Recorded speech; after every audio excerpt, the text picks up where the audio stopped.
Hello, everyone. Welcome to Monday. Women empowering women, but we invite all the men as well to be empowered along with us. So, really amazing people that we've gotten to meet over the last months. And I feel today is going to be just great. I agree. We've got some heavy hitters tonight in the lineup. Yes, we do.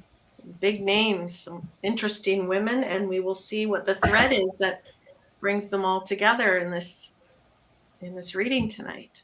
Love the thread. Yes. And all the messages. So you guys, if you guys have missed any of the Monday night things, go back and listen because the messages are just so powerful that come through, and I feel are timeless. So, so please go back and check those out. And we rotate the episodes, so you can get on any of our channels. We'll have some of them. So yeah. And I'm gonna go back and try to share them on my community page so everybody can get to them on, here as well. That's a good idea. I'll do that too. Hi, Ripe Color, Jeffrey. We're doing one of your suggestions tonight, so super excited about that. And I feel like actually she's first tonight, right? Mm-hmm. Yeah. But other than that, how is everybody doing? Happy Monday. I know Andrea and I had we had a little bit of a tired Monday morning. I was late for work and I work from home. I slept in by mistake. Yes. So I don't know. How about you, Kim? You doing good today? I'm doing good. I actually had a scare with Lucy over the weekend, so it was a bit scary, but she's doing good today. So we're out of the woods, but so it was kind of a stressful weekend, I guess you say. Yeah. It's a bit stressful and sleepless, but I feel better today. So no, she does too. Well, she waited till you got home to do anything scary. Exactly. So, but she's doing good. So. Good. How did she react when you got home? She freaked out. She had been, my sister said she'd been kind of lethargic the whole time and just kind of, not depressed about anything.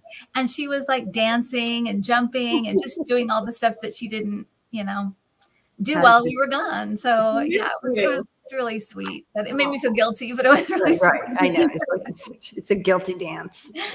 Yeah. Oh, well, Lucy. Glad you're home with her. Yes. And I'm glad she's okay. Yeah, she's fine. Right. She's fine. Good. All right. So I'm going to go ahead and add the banner of who we're going to start with tonight. I'm super excited to get to know her from her. So let's put her up. Okay. And there you go. Eva Perón. We are Eva Perón. If you don't remember, there's the song. I thought, Andrea, you sing it great. I was singing it backstage.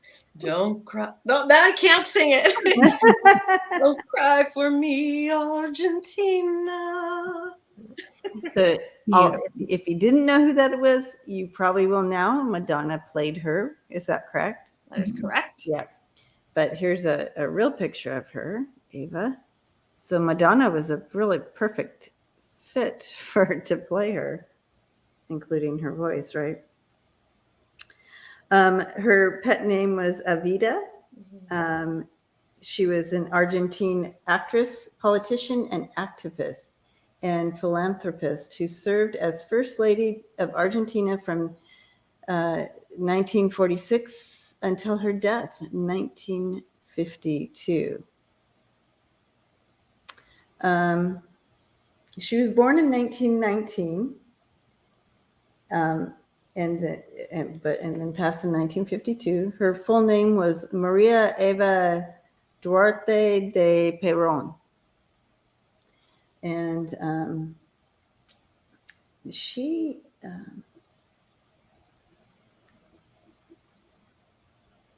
was an actress, as we know, and she married into the politics, but it gave her a platform. And she was a person of the people. The people loved her because of she was of, you know what I mean? She was of them. She was for them. She heard their voices, and so forth. What else do we know about her? How did she die? Oh, cancer. At 33. Oh my, so young. Yeah. Spiritual leader of the nation. Yeah, died of cancer.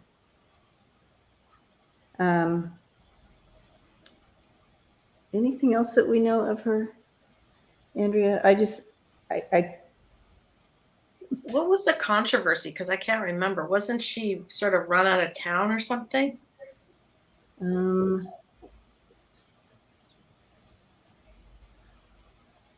Let's see.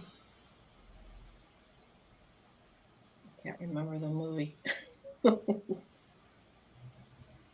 So even before she met her husband, she was doing things for victims, and she met him actually in San Juan, Argentina, at a benefit for victims of the earthquake there, of an earthquake. So always an activist. Also women's rights, right? So I'm not seeing any. Although she never held any government post, Ava acted as de facto Minister of Health and Labor, awarding generous wage increases to the unions, etc. So really, really resonating with the people, trying to help them stay afloat. And she. Oh. Funds raised help thousands of hospitals, schools, orphanages, homes for the aged, and other charitable institutions. So again, really taking care of the people of the country. And I guess, he was a controversial. Her husband was controversial. Mm-hmm. And, found himself in jail. Well, Heather Johnson said he was a communist. That's what on the chat.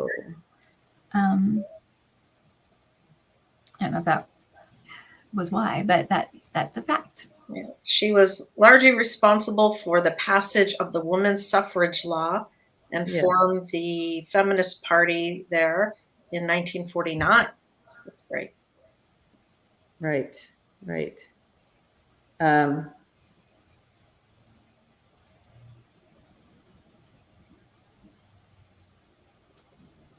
So a woman raised lots and lots of money, over $200 million. Wow.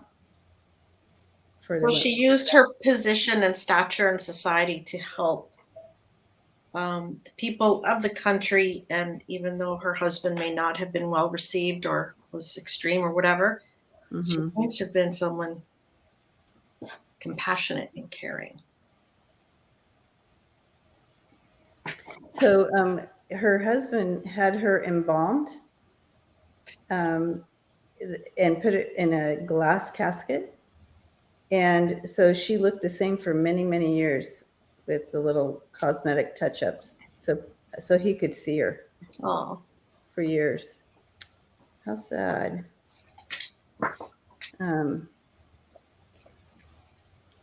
But how sad and how beautiful at the same time. It's curious to why she was taken out so early. Thank you, Sondra. Blessings to you. Thank you, Sondra. Thank you for your support. But yeah, they raised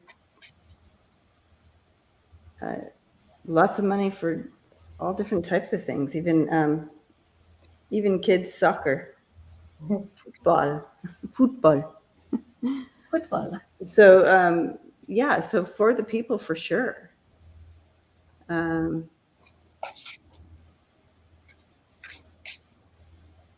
was looking at, there's some, I wanted to find, I found some, what was the controversy? I guess they were trying,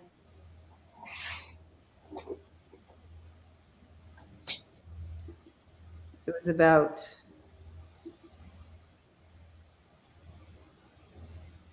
her powerful feminist take on things or something. Sorry, guys. It's okay. Days.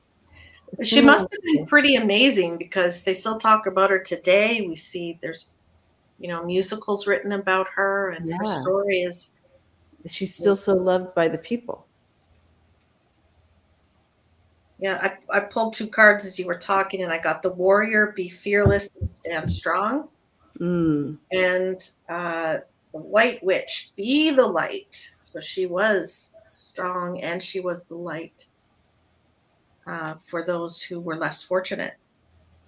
And stepping into that role, like, she didn't have to do these things. She didn't. She stepped in passionately and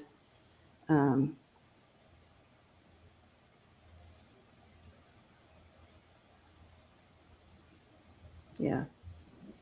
I feel like her controversy was surrounded with the feminist movement. A lot of it.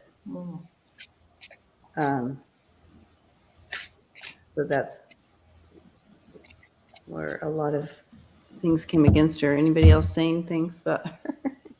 I'm just going to meet her. I'm going to kind of step in and meet her and see what she brings in, because I'm not getting much from the research of her.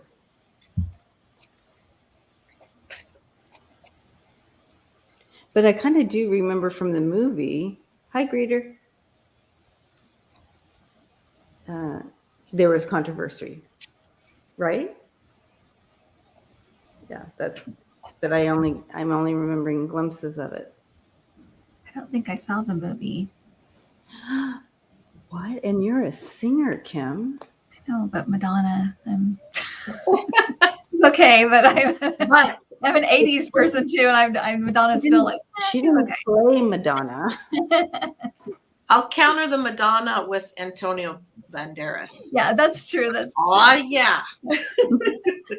That's true. I pulled the Empress card. I asked how she felt towards the people of her country. So with this, I'm feeling she wanted to provide. She felt like the mother. She was very nurturing, a maternal instinct for more than her immediate family or whatever. I think she really just loved her country. And wanted to help them, wanted the country to succeed, wanted the people to succeed.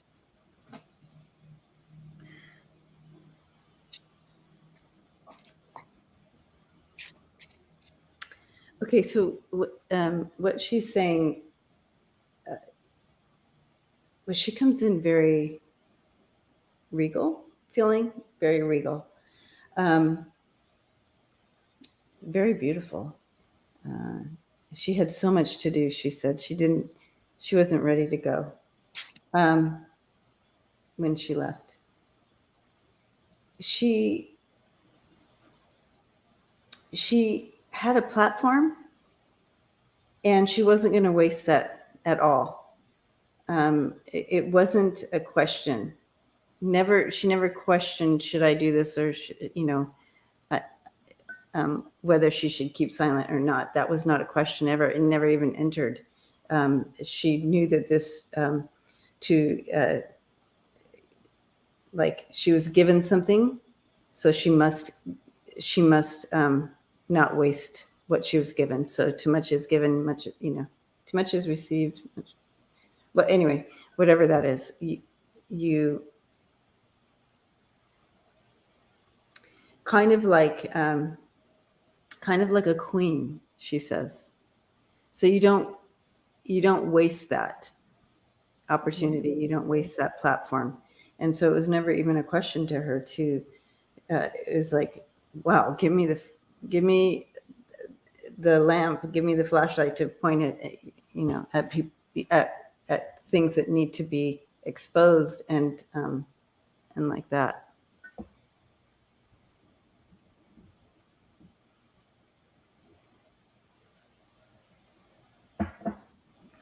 So I'm getting that she is saying she met a lot of opposition. She's talking about that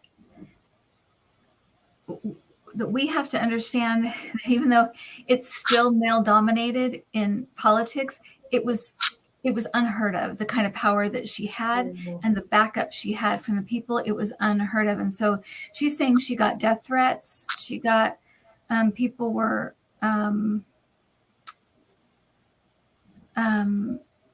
they were constantly, the people loved her, but the elite, the ones who've been in charge, the ones who had a lot of the power in the past, couldn't stand her. They didn't like her at all and wanted her to go away.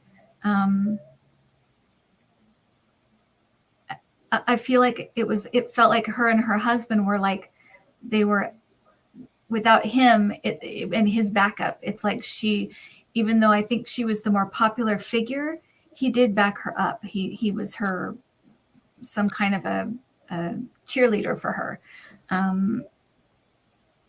But she is saying it was rough. And she's disappointed. This is really weird. She's saying she's disappointed that the picture she's known as the picture that she's known for is the one where she's on the balcony, because she's saying she never saw herself above the people. And so that's always bothered her. So that's what she wants to say. I feel like that's always bugged me. So just want to say that is so not at all how I saw myself. So it's always kind of bothered her. That's the way, that's like the scene in the movie, I guess, the scene in the thing and the pictures and stuff. She's saying that's not at all the way I saw myself. So yeah, a woman in a man's world. Yeah, that's right, Mims. She's saying that she, that we're all connected, and when the least of these are not, when those who are in challenged positions where they are not thriving, then no one's thriving. So it's kind of like one of those, give strength from the bottom, and it'll, move up or whatever. But if they're not succeeding, then I'm not succeeding. It's all connected. So she brought that in, Kim, when you were talking about her seeing herself with the people, not above. Right.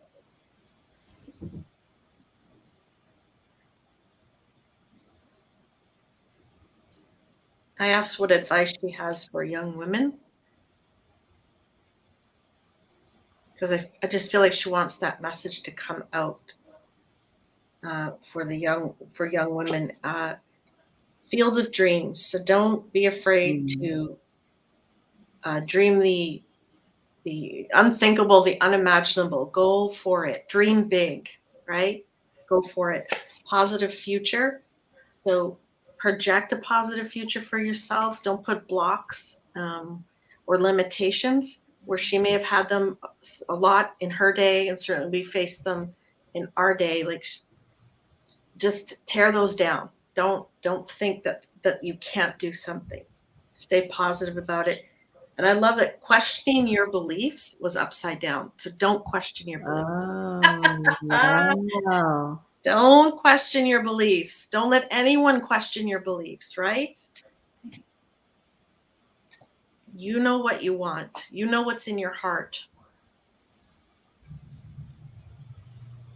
You know what your gifts are and what your your destiny, what you're supposed to do. Don't let anyone let you question that.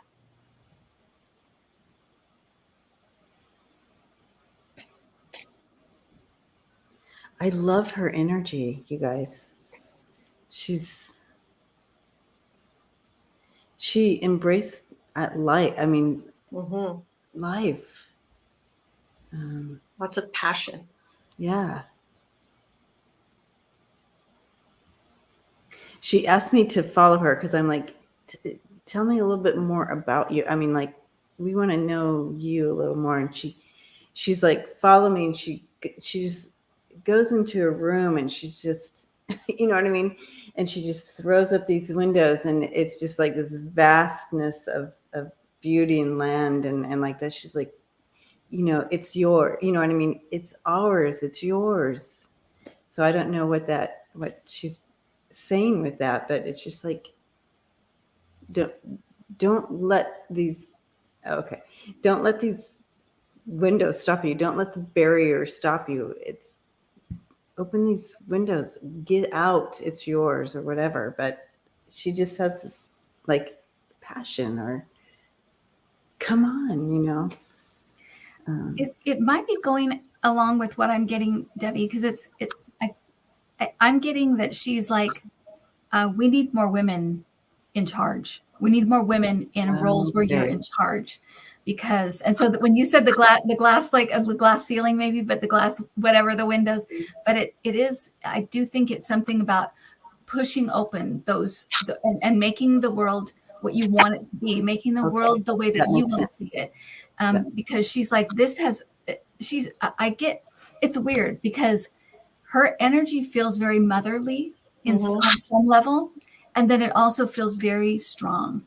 But I think mothers are strong, but I think that there's something very maternal feeling about her. She really cares. I think that's what it is.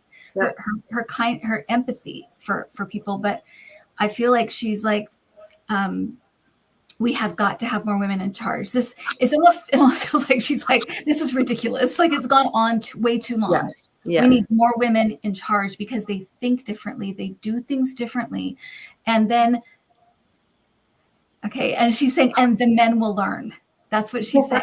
And I don't mean any disrespect to men, but that's what she's saying is like, we learn from each other. And when women are in charge, they do things differently. And then men will say, oh, that actually works. Okay, I'll do it that way. So it's like we need women in there to share in the responsibility of leadership. Yes. Yes. Yes.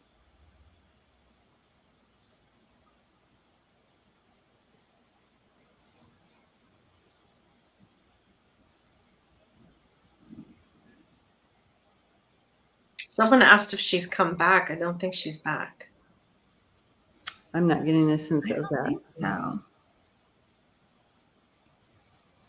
But I do feel she's still working. You know, watching over causes and things like that. She's still. Does anybody know what type of cancer she had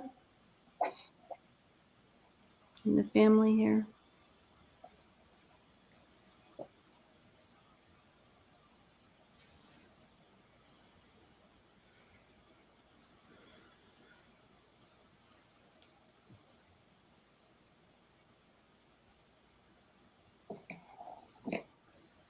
Cervical cancer.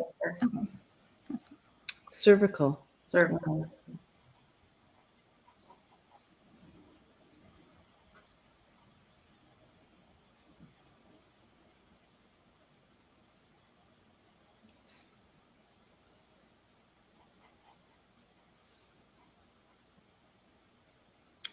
You know what?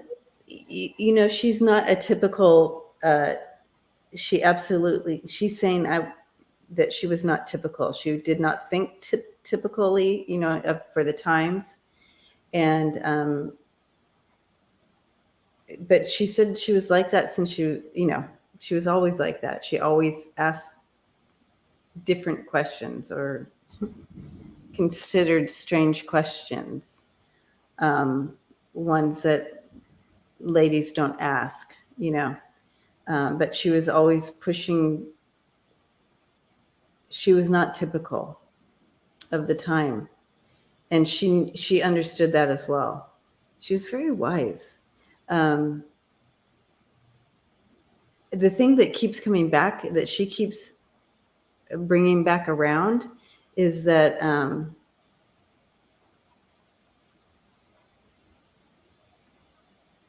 yeah, that she just was not, she wasn't typical. This was not, she was out of the norm.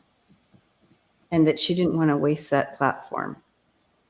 That's what she keeps bringing that back around. We all have platforms. Don't waste don't waste your platform. And someone asked, Heather asked what she thinks of women like AOC. What does she think of, some of our younger, up and coming, kind of more outspoken women?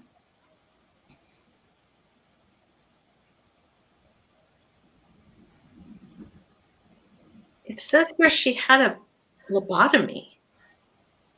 She was forced to have a lobotomy.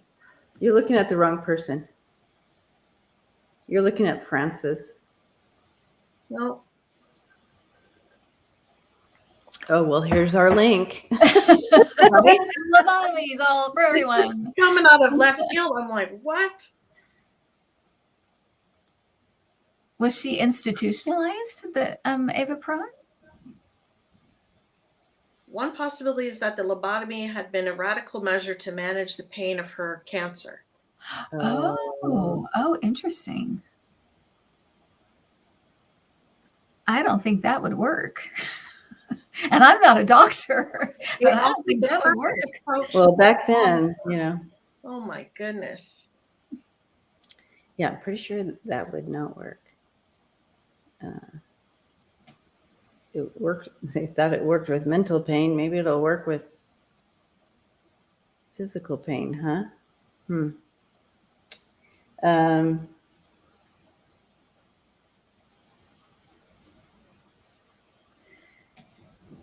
Yeah. So she just gave me the song. You got to know when to hold them. You got to know when to fold them. So you basically you have to know when to use, you got to strategize how you get information out. So I feel like she was a really good strategist. She knew when to say the things she said or bring things out or, do her thing, bring awareness and all that she did.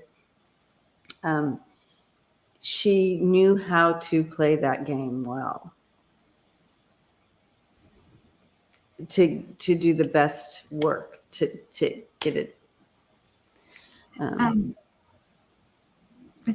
So I was asking her the question about AOC, but her answer kind of sounds like what you just said, Debbie, but she's saying that she thinks that she's an amazing politician. She said and that's it. She's good at messaging. She's good at getting out what she wants to say in a way that people can understand it. She really feels like she's a force to be reckoned with. She's very, very, she's saying she's very bright and she's a very good politician, but is that interesting to put it that way? She says she's a great politician. Well, and that would make sense that, to say politician instead of my rambling of, you know what I mean? Playing the game and you got to know when to hold. That's right. No, that's what I'm saying. It's exactly what she's saying. It's the same kind of message is that, because that's what politicians are good at, right? And messaging, getting things getting their way, having people listen to them and do what they want them to do. And so she's really good at that. So it said that she didn't eat after the lobotomy, and they think that just helped her decline and go. Like, that's one of the reasons why she passed. So I asked her about it, and I got the new beginning. So that's passing over. It was part of it. I'm angry. Yeah. I'm sorry. I'm feeling a little angry that she was forced to have one to calm her down or help her pain.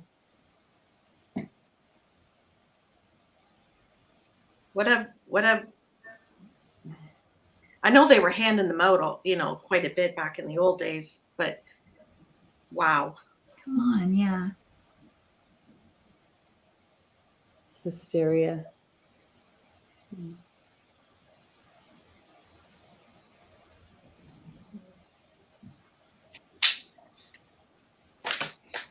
You know, it is she's she's saying towards it, she still wanted boots on the ground.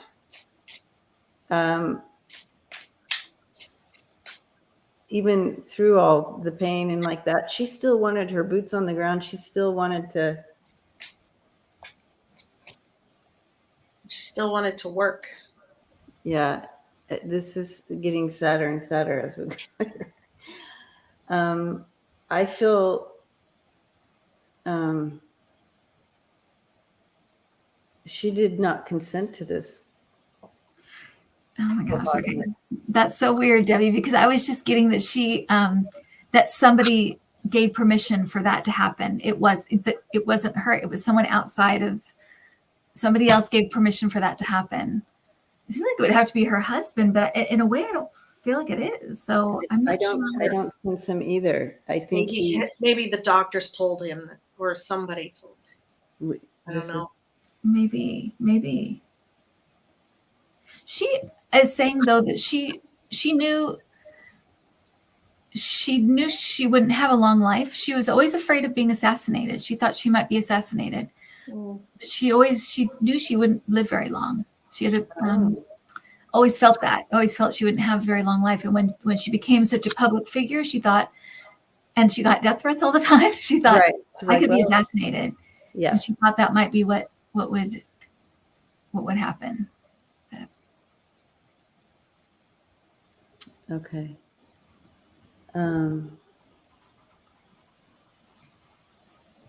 Because she keeps saying he got me in the end, or a man ended up getting me in the end anyway, or like that. She men won in the end, or man. I'm trying to understand this part of it. They won in the end with her death, with the way she died. Like, she's tying it together with that she didn't give consent for this. Okay. Yeah. I was thinking that maybe it was about and that they ended up winning in the end. Because she started with, I still wanted my boots on the ground, and then I did not consent to the lobotomy, and then, she's like, you have to understand, there's people every day out there that are way worse than me, or I was, or in pain, or suffering, and I still wanted my boots on the ground.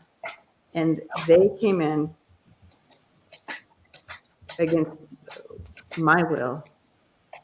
And so it's like they won in the end anyway, right? So I don't know what was happening right then or whatever, but whatever she wanted to get out, and I know this is maybe getting a little conspiracy here, but this is what she's saying, and I have to go with what she's bringing through. They didn't want her to get this word out, or this, whatever she was going to say or bring, or that she knew about, or whatever, to bring to the public. They didn't want that to happen. So I don't know who or what. I got a sense maybe the doctor was paid to kind of botch it. I was trying to pull some cards on that. I don't know if that's the exact story, but maybe there's something in that area where. And this kind of goes back to, she said, I went too soon. Like I went too. Yeah. This was. Like she was silenced on purpose. Mm-hmm. Because a lot of times we'll say, it was my time, and I, like that. But she never said that. She said, I went too soon. Even younger people who go, they go, well, it was, it was my exit. It was my time. Even though they're young. Yes, I still had things to do, but it was my time. She said, I was not ready to go. Yeah. I've got a guilty, corrupt man. I don't, I never knew she had a lobotomy, ever. And you never hear it. Well, obviously they didn't put that in the musical. What? Yeah. But that makes sense to some of the things she was tying together at the beginning. I'm just like, what?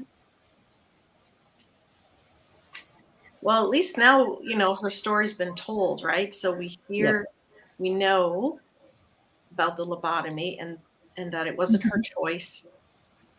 And she had a lot more to do. But I feel like she's working over there on the other side. Yeah. Because she wasn't done here, so she still got the energy to help and to do things. And don't continue to let lobotomy happen, to you, to us. Don't let people stop you from speaking and being and fully living symbolically. Mm-hmm. Symbolic lobotomy. Don't let people stop. Yeah. Don't let anybody stop you. And that was those cards I was getting earlier, like to the young women, like don't let anyone stop you or stop your dreams or tell you what your beliefs are.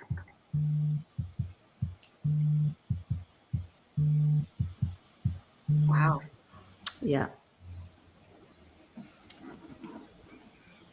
And it's amazing that we see the link to at least one of the other women. Yeah. Who knew? Who knew? One of the other women we're reading on today. Yeah.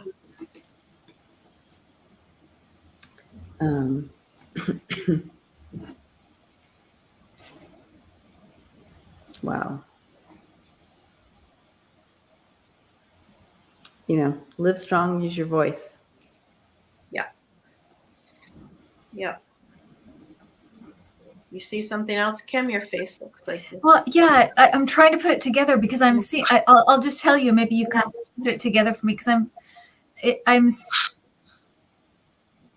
She was talking about, like you said, Debbie, kind of not letting people mess with your head. But she was showing me Donald Trump, and I was thinking about all the gaslighting and all the making people feel a certain way, Mm-hmm.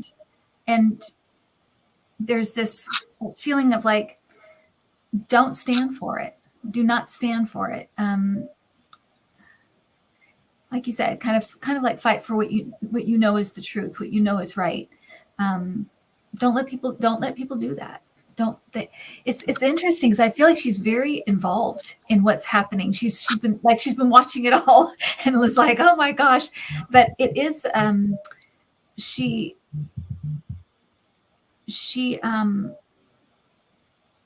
yeah, it to me it is very personal to her because I think he kind of symbolizes what a lot of men were like back then in that arena at that time, just kind of entitled, you don't know anything, I know everything, I alone can fix it, you go sit down. It to me it feels very personal to her, the whole thing with him and how he's treated women and how he's treated us, and it feels like, don't allow that. Do not let this happen. Don't let him do that. But I feel like it's across the board. It's not just him. It's that type of person, that type of person that wants to tell you how it is when you know that's not the way it is. Don't let that happen. At least that's the way I'm interpreting all of this, but I'm getting like all these different little things. And I'm like, I think that's what it is. Yep. Yeah. Now we're all angry. Let's go on to the next one. I just feel like such a beautiful woman, though. Such a beautiful woman. And passionate. I love her energy. I would have loved to talk, have a sit down with her. Yeah. She just corrected me. I know we just did, but I would have loved to have been in the room.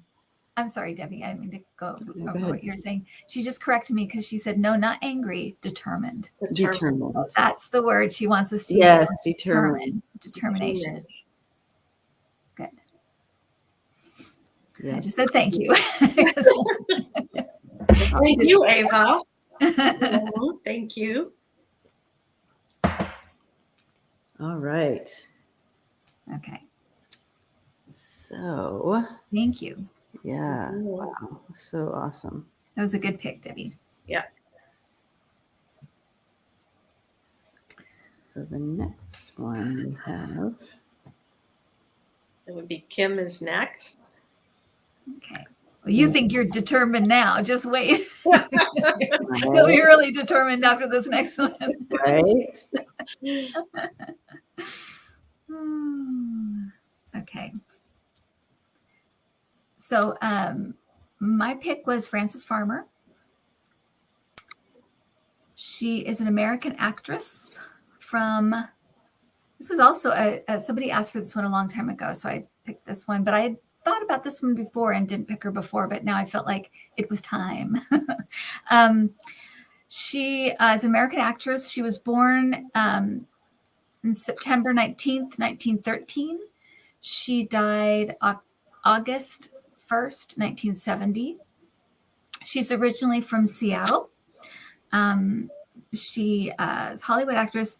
She starred in over a dozen movies, starting at the age of 22 in 1935, and kind of her career kind of ended in movies in 1942 because of a nervous breakdown. She had a nervous breakdown and an arrest for a DUI that landed her, well, she tried to beat up the cop, and it landed her in jail, which ended her up being in an asylum. And she was institutionalized there. She was eventually committed to a psychiatric hospital. She got out after a year, but then her mother had her involuntarily recommitted for 5 years. She tried to get out for 5 years. So that was a whole thing. And so she did write a book about all of her time in all these institutions. And people have come out since then and said a lot of the things she said in her book, it was called Will There Be Morning? It's a page turner. Let me tell you, if you plan to be up for 2 days, if you're going to read it, it's so good. But a lot of it is kind of embellished. And they said she owed a lot of taxes, I think. But she owed money and she needed to pay for things. So she wrote this book and she kind of sensationalized some of the things a little bit. One of the things she said in it that was later debunked by several people, not just was that she had a lobotomy. She didn't have a lobotomy. So that's interesting that one did that we didn't know, and the other one we thought did. She didn't. We could ask her. I mean, maybe she did, but everybody kind of said she wasn't on that. Like the nurses from that time said she wasn't even on that floor. Her friend said that it was an embellishment for the book, and it just kind of came out later. Oh, and they had asked her father for permission. He said no. So, okay. So after they asked her father for what? For permission to do a lobotomy on her, and he said no. You wouldn't sign to have her. So there's some controversy already, because if she wasn't even on that floor in that situation, why would they ask permission to do it? We'll find out. We're going to find out. So anyway, after getting out, she made a slight comeback on television, hosting like a show where she would show movies and she'd talk about them, kind of a host, I guess. And she would do like other guest appearances, just like on game shows and stuff like that. And then she wrote her biography, and I believe it was put out after she died.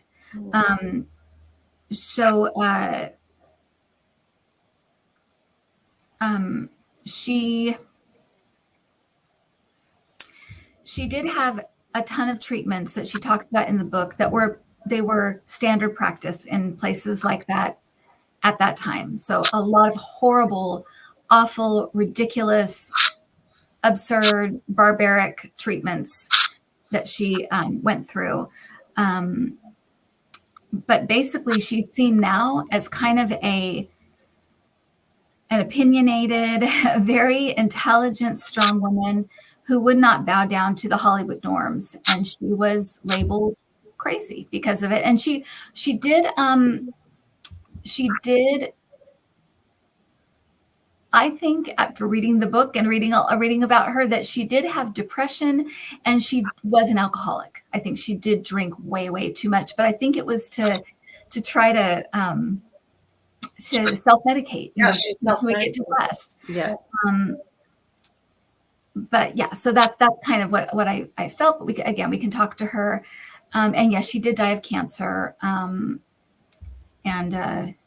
Esophagus. and pretty early. I think she was in her 50s. So, or maybe 56. So 66. Oh, that's 56. 56. Okay. Yeah, that's pretty young. Yeah. Or, yeah. Even for the times, that was pretty young.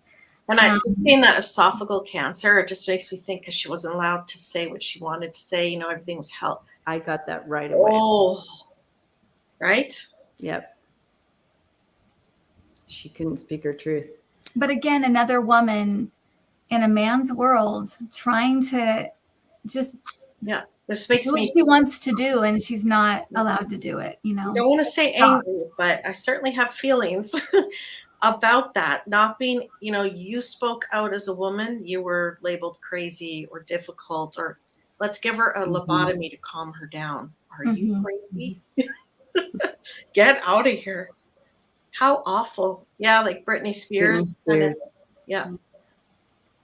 We still see stuff like that today, right? It's right. Like they probably back in the day they would have given Britney Spears. Like what? I'm sorry. I know I don't want to. But what man was given a lobotomy because he didn't want to do what someone told him to do, and he had an opinion, and he spoke his mind? Hysteria. Was there a lineup for men to have lobotomies to calm them down? Sorry. Yeah. It's true. It's true. I'm trying to stay 5D. But so this should be interesting. And I've always just, a lot of, I think a lot of women can identify. I think a lot of women identify with that story because it is, how many times have you, been, talked down to or been told to be quiet, or you don't know what you're talking about, or that, just because you're a woman and a woman in that industry at that time was rough, especially. And I think what may have happened, I feel like she's telling me actually right now, but what I feel like I'll just say what it's like, I would, I'd go along for a while and be okay. I'd keep my mouth shut. And then I would get depressed and I would drink because I was depressed. And then everything would just come out. I didn't have that ability to hold it in anymore. It would just come out. And so all of my, she's saying all of her incidents with like police and that kind of thing were all alcohol. I just could not keep my mouth shut anymore. And I would just be like, just let it out. Didn't have that ability to keep it in anymore and let it out. So,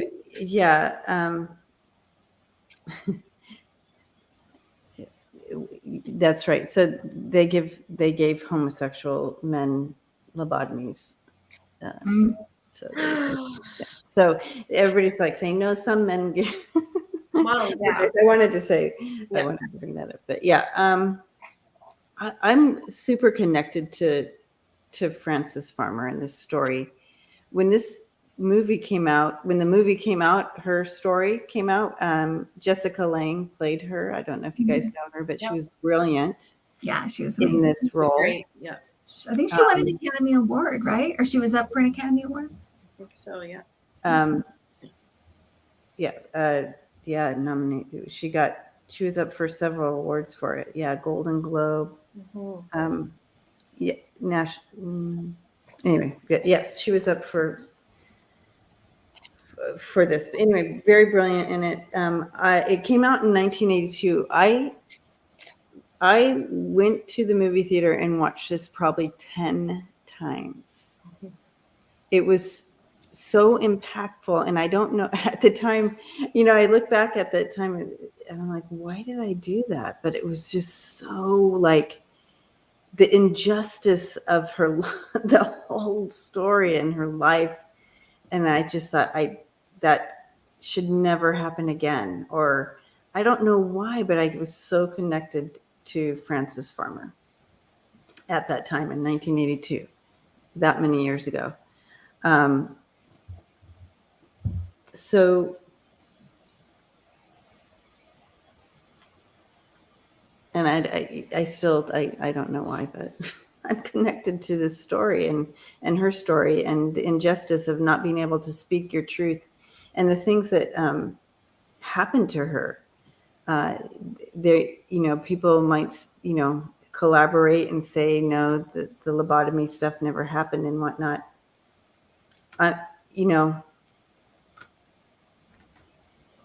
Whether or not it did or not, she lived some serious injustices. Mm-hmm. And to be put away for 5 years on an involuntary, that doesn't happen anymore, thank goodness.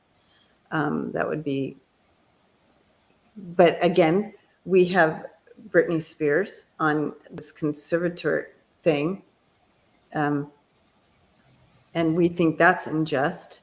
Can you imagine back in the day, they were able just to throw you in a hospital and throw away the key? Yeah. Can you imagine that? I mean, the fear behind, like, you better shut up. I'm going to put you in the hospital. You know what I mean? And that a husband stop your screeching. I'm going to put you in the hospital and throw away the key. Like what? Your husband would have had that right to have you put away, exactly. Or your father or whatever. Exactly. Oh man. And before that, it was like you're afraid if to do anything or you'd be burned as a witch, because it didn't matter what you did. You could be burned as a witch if you went against anything. So it wasn't just people who were like using herbs and, like in their kitchen and stuff. Literally, it was controlling. It was a controlling mechanism of women. So anyways, and yes, she had depression and she drank. Who doesn't? And also, but the way she was explaining it was like it was like a cycle. It was like I would hold things in and keep things to myself and keep things in, and then I would get depressed, and then I would drink, and then I let it all out, and it was just like this. But she didn't maybe have a healthy way to deal with it or something to talk to. And it feels like it was in every area of her life. She'd go to work and she'd have to eat the crap from the guys there. And then, her family or whoever, there wasn't any space for her to be her and be accepted. Like it was always be quiet, this, do this. So I pulled a card. So I got mending. Oh, what does that say? Husbands could do that if they had mistresses and wanted to wipe out of the way. Yeah. Well, look at Henry VIII. Didn't he have all his wives? Yeah, just cut their head off. I'm done with them. So I see mending. I see her working with the angels or her guides or whatever. I think it took her a long time to get over this when she crossed over because of and maybe she's still working on that. Because it just feels like she really was wronged in a number of ways. Yeah. Come to the edge. So she was often on the edge with emotions and stuff, but she also enjoyed herself. I feel like she was okay with her. She was told that she wasn't.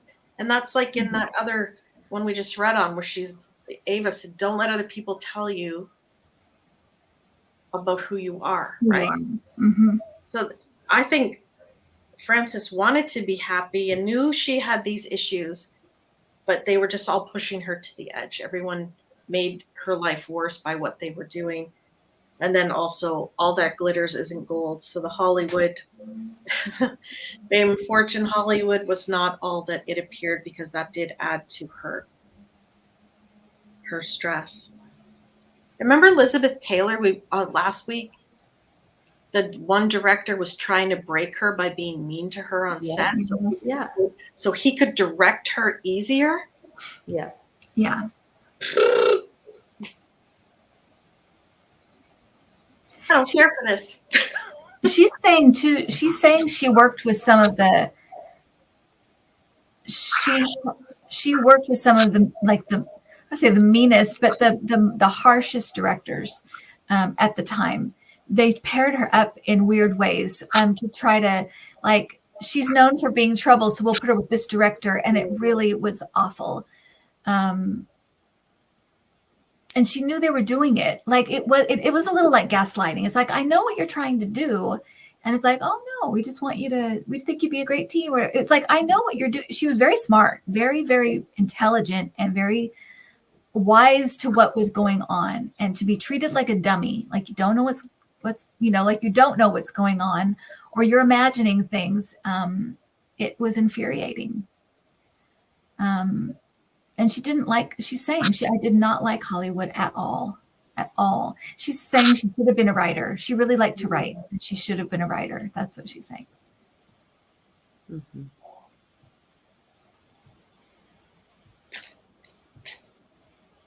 Yeah, so Holly's saying she was bipolar but never diagnosed properly. So I was sensing a bit that obviously medical care and mental health care has come a long way. And I think we can all understand that she would have had a much better time now if you were to put her in today's world. Oh, of course. Yeah, like she would have been able to speak up on set, and she wouldn't have been considered hysterical, or she needed help, she would have someone to talk to. And so yeah, that's disappointing for sure. Whoops, but we know lots of people who would have done better in the days of today than the past. Yeah, like she.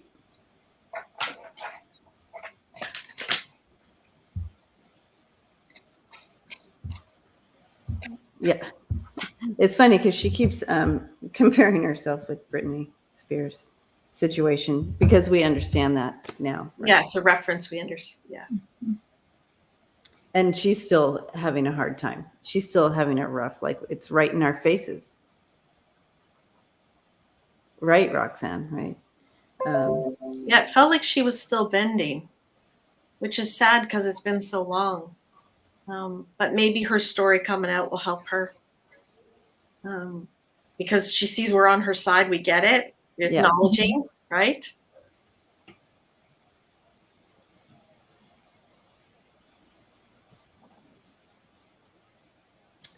Okay, so she's connecting her voice. So she's connecting her voice to the voiceless.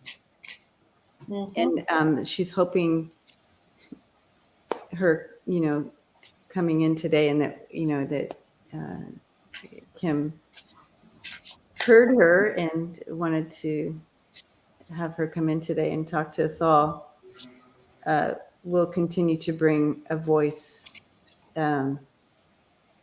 for those who cannot speak up for themselves, for whatever reason it is.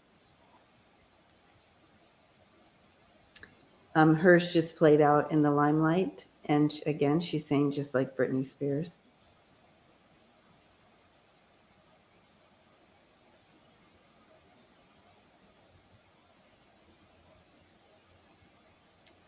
She's saying the injustice was so horrible. Mm.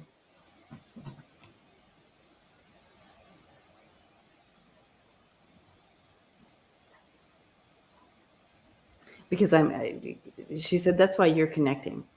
You don't like injustice. That's why this story connected to me. But also that not being able to have a voice to things that are happening, and no one believes you. It's that silencing, that hand over her mouth, like, that invisible, whatever, not invisible, but I mean, whatever word I'm trying to, what is it? I don't know. Hypothetical. What's the word I'm thinking of? Metaphorically. Metaphorically speaking, hand that was over her mouth. Right.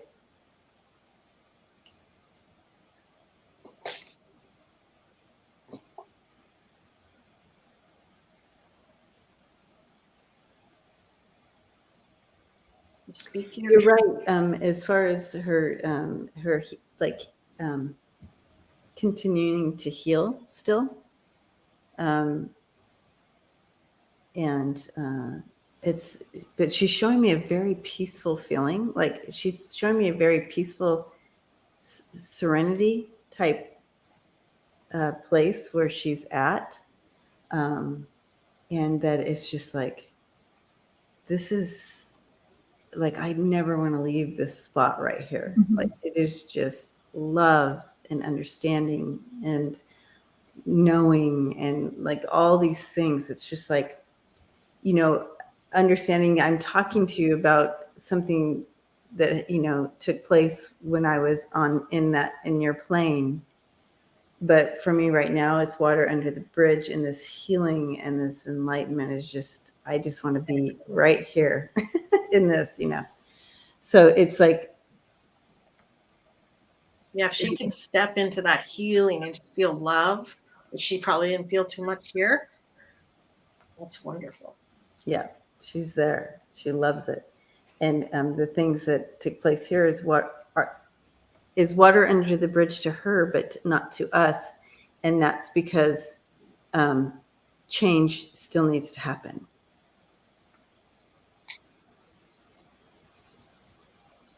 I feel like to her, because I keep seeing her with her mom.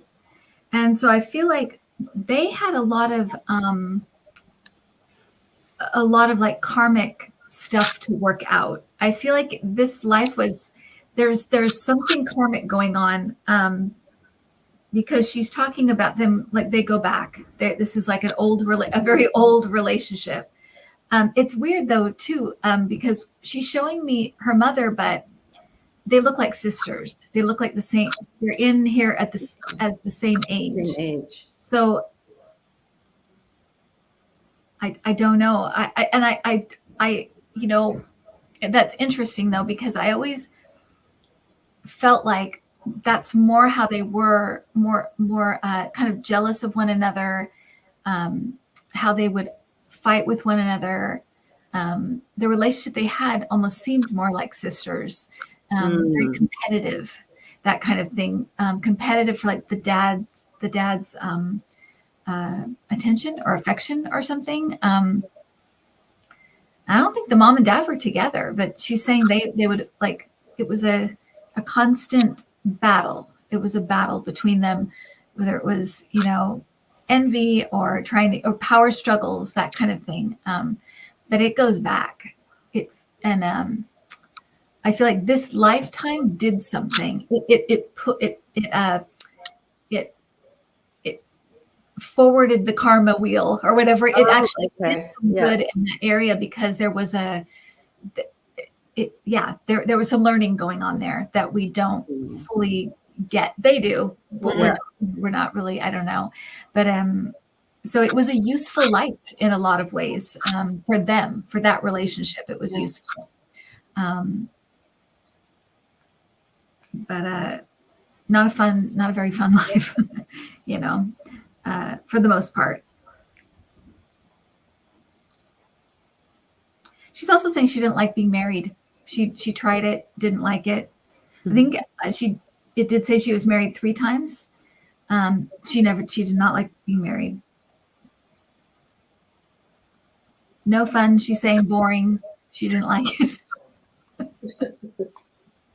So maybe it's just the people she married, but she's saying it was no fun. It was boring. It was not for her at all. And people kept telling her to fix her life, she needs to get married, have kids, the same old garbage. And she's saying she did not like being married at all.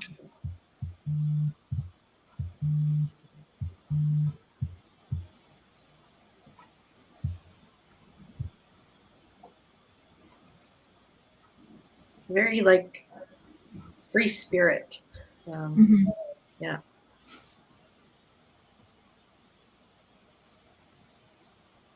Not to be caged. They tried.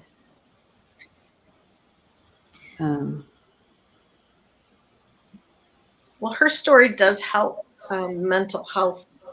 It did help mental health move forward. So, you know, she did go through all this awful stuff, but if she can hear from us that it has helped others.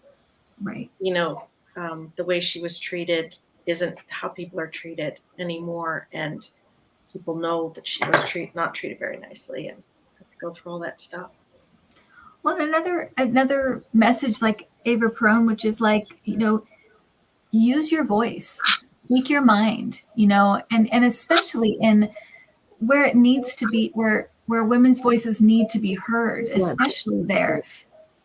You got to do it, Yep. That seems to be the theme. Don't be afraid. Don't be afraid. We got to balance out the scales, guys. Yes. And that's the problem. And work together to bring that message. And she's like, you are doing that on this platform. But in general, globally and consciously, and we need to bring balance, because again, we're all connected, and if it's not balanced down here, then we're not going to be balanced here either. So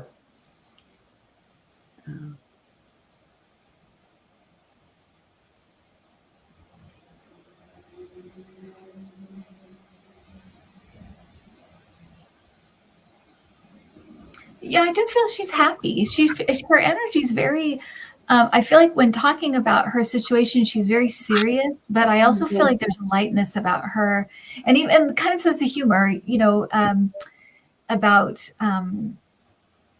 the things that that are that not necessarily the heavy things that happened to her, but some of the the dumb stuff about Hollywood and how just how ridiculous. Some of the things that they expect women to do and act and be at that time was just kind of ridiculous and silly, and not at all how women really are. They would try to project all of these things onto women at the time. It just didn't. It was very annoying. So it feels. It was very annoying. Yeah, interesting lady.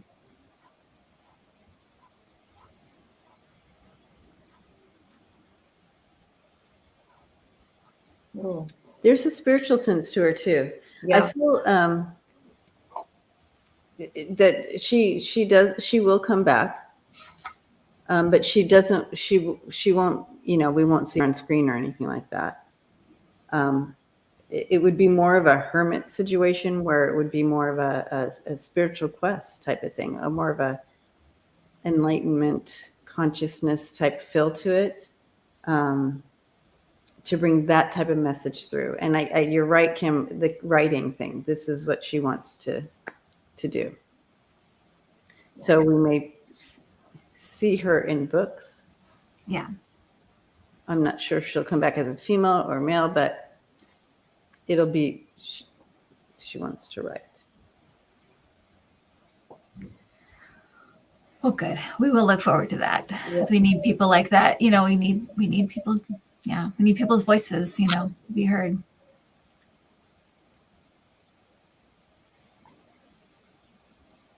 Okay. Anything else on Frances? Debbie, you look like you see something. I know. I'm so glad that we did this, and I'm so glad that you brought her in, Kim, because it kind of puts like a closure to whatever my connection or to her story. It's kind of come full circle, and she's trying to show me. She's like, no, Debbie, look, she keeps trying to say I'm good, just a very peaceful place. She's really come to a deeper understanding of what took place, the reasons she chose some of those challenges and all that. So she's in a good place. So I just was kind of just saying goodbye. Oh, yeah. I'm sure you're relieved to see that too, that she's worked through. Yeah, and it helps me now in my own journey that, we can do that here.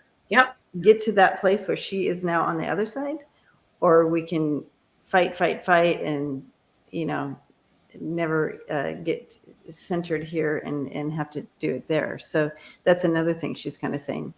work on it now. I mean, Work on it now. understand your challenges, know why you chose them, and work it through now so you're not connected to that. So Nice. you can find peace here.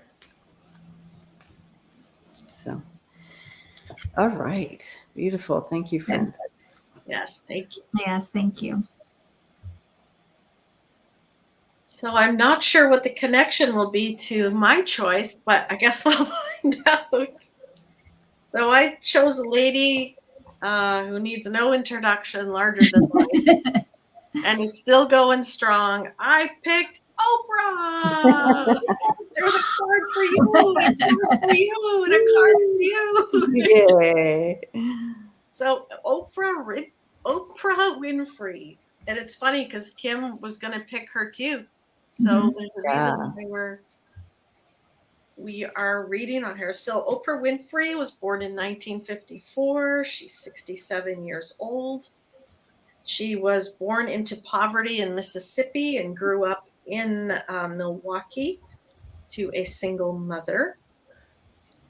Now, as rich as she is, a glamorous lifestyle, it did not start out very easy for her. At 9 years old, she began to be molested by family members. She got pregnant at 14 by one of them. She had a baby, but it passed. A little boy. It didn't live very long when she had it. And her family refused to believe her when she told this story about the abuse and that. So I was just one of the threads I was seeing is this, like, not being able to speak her truth or trying to in silence. No, you didn't do this. No, it didn't happen. I don't believe you. Like, how awful. And for a young girl to say that. But talk about picking yourself up, dusting yourself off, and then going for it. At 19, she became the co-anchor for the local news. Now, evening news. Now, that's the coveted spot, usually is the evening news. 19 years old. So while I'm reading about her, I was just like, every single thing, I'm like, wow, wow, oh, wow, oh, wow, oh, wow, oh, wow. All this stuff she's done, and we know she's not finished on all these accolades. So she was ranked the most influential woman in the world. And they also have a saying called the Oprah effect.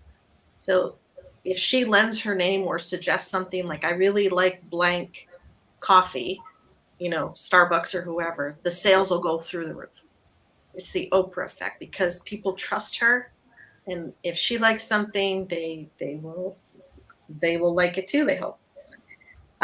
She is the richest African American in the 20th century. So she just made a ton of money. At one point, she was the only Black billionaire on the list. She was the first Black woman to be a billionaire. She is the richest self-made billionaire. That might just be women. Wow. I think that's women. And when I just read that, self-made billionaire, richest, just like she went from a very difficult beginning to skyrocketing to the very top, like the top. There's nobody over her, right? It's amazing. And the accolades that go on and the awards that she's won and the philanthropy and all of these things. And she could have stopped, $500 million ago, $100 million ago, but she doesn't. She keeps going and she's built her own empire, her own, station, her magazines, all of these things. And she turned her talk show into a platform to help people. So it didn't turn into like, I forget the name of the guy that does that crazy stuff during the day, but she, like Who's Your Dad, that kind of stuff. Oh, Phil, Dr. Phil. No, even worse. Like Jerry Springer, that kind of thing. Jerry Springer, yeah. She took the high road and she did stories that were controversial and mind-opening and expanding from Deepak Chopra to, all these other spiritual leaders, and talking about all these different things. And to me, one of the things that I think made her who she is she always kind of shows who she is in a way. Like, she let people in with her struggles. She talked about her stories. She, living her weight issues in front of the world. Like, it was stuff people could resonate with. She didn't pretend to be something perfect. She was relatable. And, you just know that if you sat down with her, you'd love the conversation and you'd feel in a safe space, right? So Oprah Winfrey, I mean, just start reading about her. It's overwhelming. It's overwhelming. And she's not done. No, she's not done. Another thing that's important to bring in here as well is not only did she play out her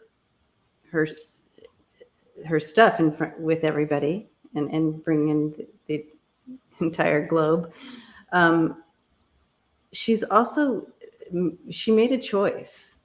She made a choice to always seek deeper healing, always seek deeper truth, always seek that higher perspective.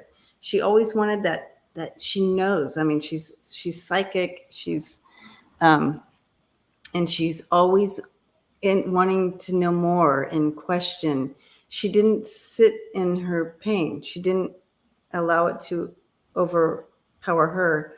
She decided to harness it and understand it and release it, and be honest about it too, because it wasn't easy to release some of the things, like her relationship with her mother. Mm-hmm. It was a tough one, and it was hard, and she was verbal about the challenge of that, and took us with that along with her in that journey. But the thing to remember here is a journey and a journey forward for her. She pushes through challenges. She doesn't allow the challenges to push her down. Because that stuff that happened to her as a young girl could keep anybody down for the rest of their life, right?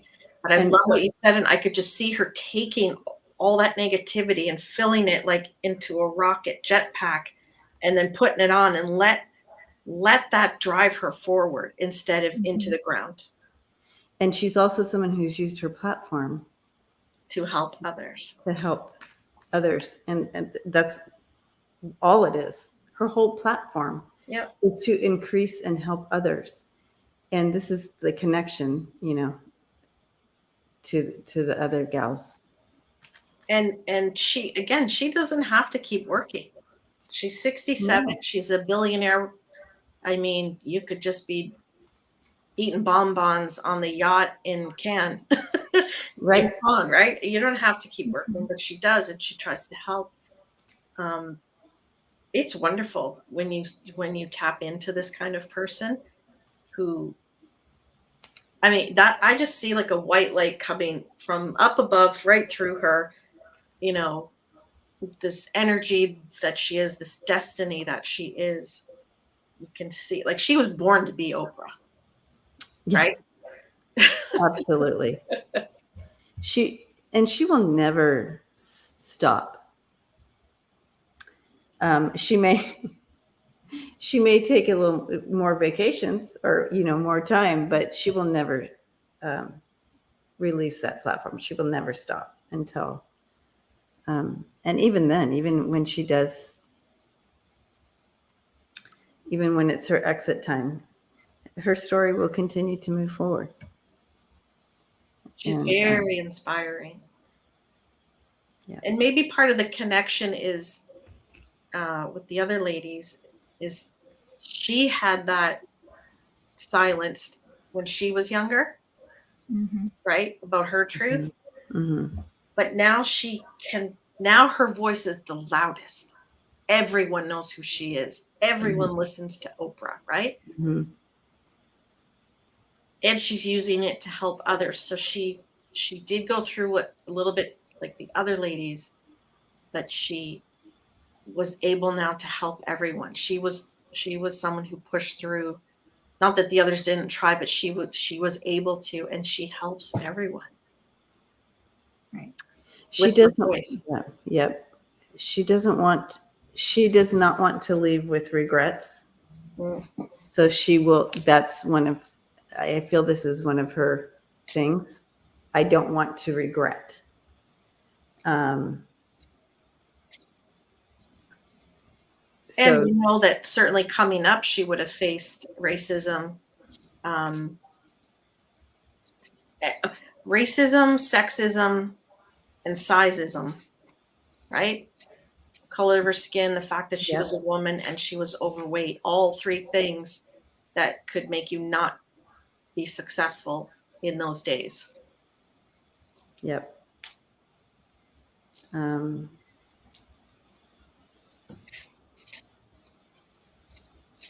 She will always seek for truer connection,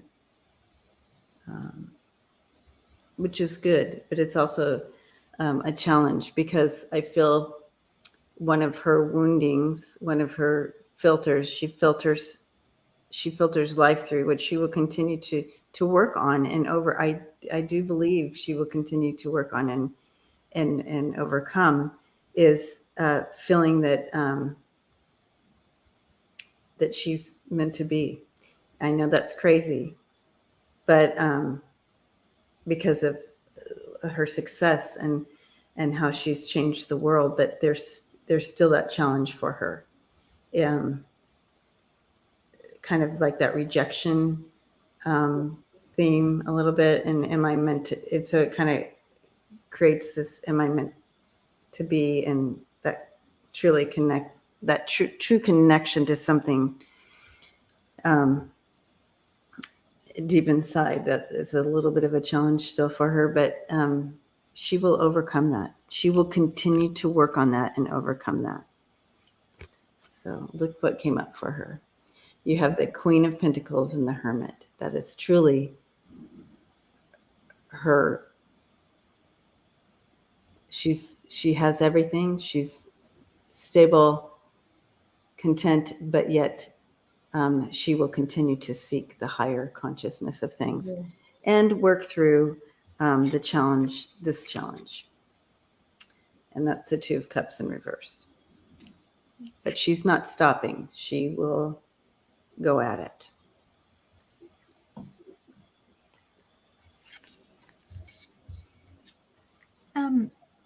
So I feel like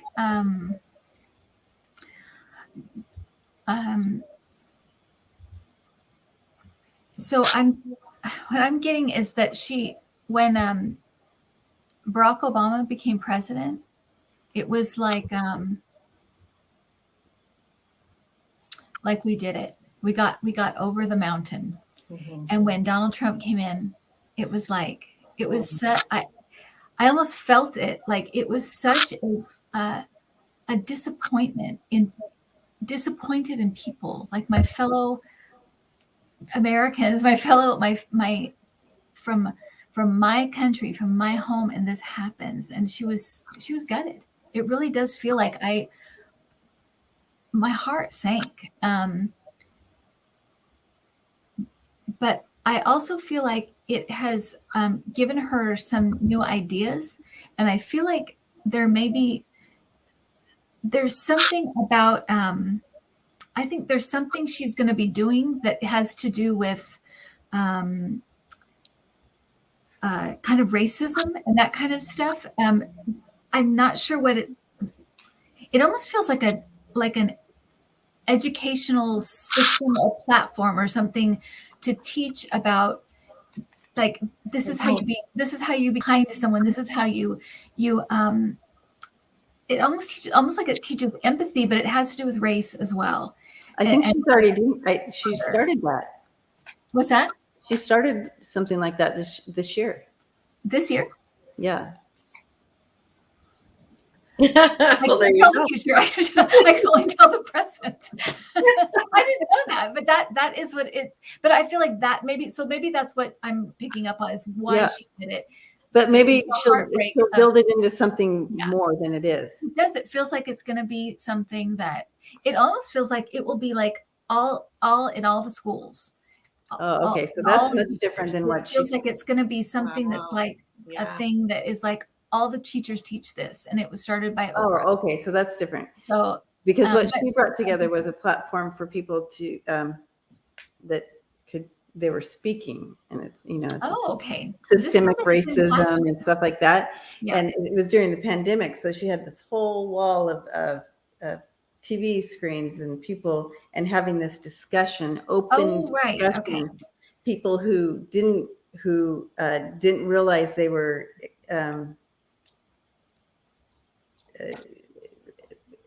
being a racist systemically, right? So not on purpose, but because of this, how it's set up, that you're just moving right along with it and don't even realize.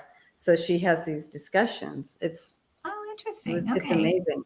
But that would be cool. This feels like classrooms, like kids, and like classrooms, like young people. That would be different. Like how to be nice to people, and how to learn about other people, and treat other people, just being nice to each other.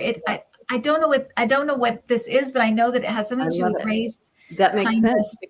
The other, and it started because of this gut-wrenching thing that happened, and she just thought, okay, no, we need to, and it does almost feel like we need to start young. And yes, that's what she says. Like interact and start to work together to get rid of this, because it's so they don't grow into gone on too long. Because some of them have parents that are racist or have these, but the child doesn't have to adopt the parents' outlook, right? So she could even get in the schools and be taught. And then who knows, maybe the kids can teach their parents. Right. Yeah. So I see her as this beautiful ball of fire carrying a message to all of us. She's a messenger of fire, so full of passion and love and compassion. The Empress, so, Mother Earth kind of feeling I'm getting, and transformation. So she's someone here, she literally, her time on Earth, she has transformed things for other people and for the population. That's pretty powerful. That's more important than $1 billion. Yes. It's also, that we've seen on the negative side too, how one person can do tons of damage, how much good one person can do. Because it really, how much you can do as an individual if you it does have to do with being able to speak your truth and be who you want to be and be who you are, and not be a phony replica of someone else, because I'm sure they tried to get her to do what this person was doing or do what this person was doing, and she's like, I'm just going to be me, and people loved it. It worked. And I love on the show, just observing as a psychology sort of study, when she gives stuff away for free, and you get a car and look under your seat and over here and over there. The momentum of that, because the people in the audience, I'm getting goosebumps, are excited for the other people who are winning. Yeah. But you could see the look on her face, because when you give, you get tenfold, right? Mm-hmm. So the emotion of giving and seeing all the faces light up, and, I'm sure the staff behind the scenes and the cameras were like, it's contagious. And then it goes on TV and everyone else sees it. And it's just this wave of joy that you could see happen, and you hear people talk about it. Everyone knows her giveaway shows are huge, right? And it's not about, I don't think it's about the items they get. It's about that feeling of giving and the joy that creates. So that's a great lesson for everyone to give, whatever it is.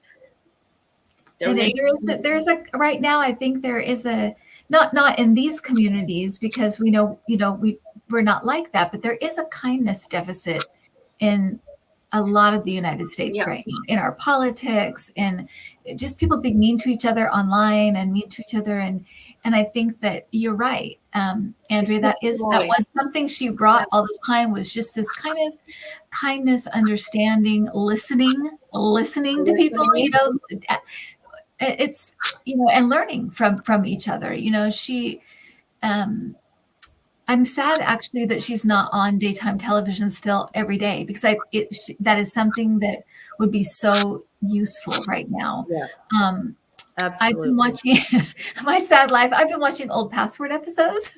No password. So, but it was just so weird to me because not only was everybody so nice to each other on the show, and this is like back in like I'm watching like late 70s ones, but at the end of the show, they ended the show by saying, "Go out and do something kind for your neighbor." Mm-hmm. I'm like, that's so, yeah. And I just think that is something we need. And that's something she brought every week or every day for years and years and years. It's just that example of kindness, of listening, of empathy, and like you said, of giving of herself. And yeah, it's inspiring, just inspiring. It is inspiring, and you can do it too. It's easy. It's easy to make someone happy. It doesn't even have to cost anything. You don't have to give them a car. You can make someone happy with something you say or do, a gesture, anything. It doesn't have to be money. I love it. Yeah. I love it. She definitely is an incredible human.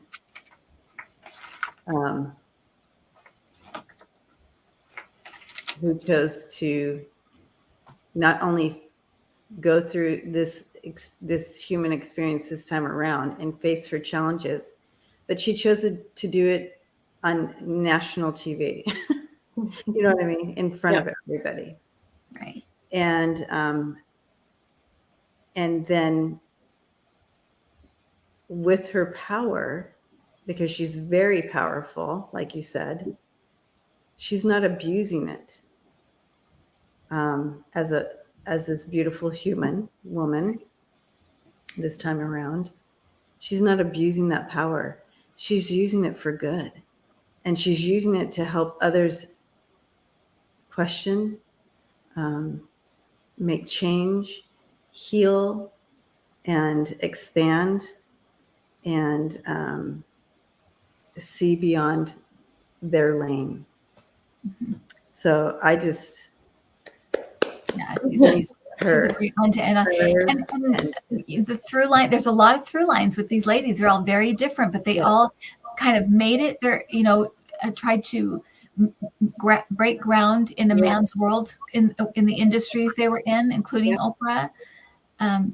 Tried to do it their own way, tried to be heard, some successful, some not, but tried and didn't stop trying. Yeah. A lot of through lines with these three ladies. Yeah. Love it. Love it. And she's still breaking through some stuff, and I love it. Yeah. Good one, Andrea. Thank you so much. Thank you, Oprah. Yeah, Oprah. Very inspiring energy. Like she's a fireball. She's got a ton of drive and energy, and it's all kind of happy. And and she loves to have a good time. She loves to have a drink. Let's do it. You know what I mean? So she's the real deal. Never does not pretend. All right, ladies, another great week. Thank you. And thank you to all the family and all the wonderful comments, and to all the moderators who kept us safe from the trolls. So I guess for this week, if I could, pulling from the messages is, hey, it's okay to be you, do you, and be passionate and lead with love and speak your truth. Speak. Mm-hmm. Yep. All right. Love. Thank you, everybody. Love. And so next week we'll see you on Kim's channel. On Kim's channel next Monday. We'll see you then, guys. Until then, take care.